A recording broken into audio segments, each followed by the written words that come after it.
ఒసేయ్, టైం 8 దాటింది. ఆడపిల్లలు ఎవరైనా ఈ టైం వరకు పడుకుంటారా? లెగు.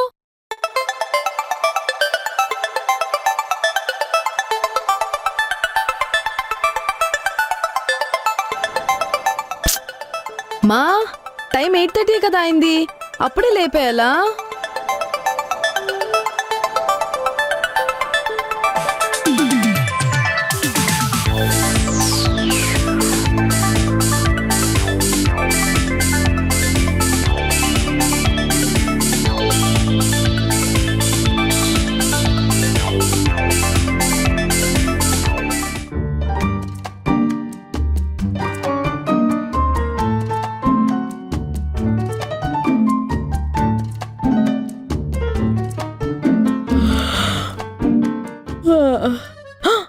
అయ్య బాబోయ్, టైం 5:30 అయిపోయింది. కుమ్మ తుడిసి కళ్ళపేలి, లేకపోతే అమ్మ అరుస్తుంది.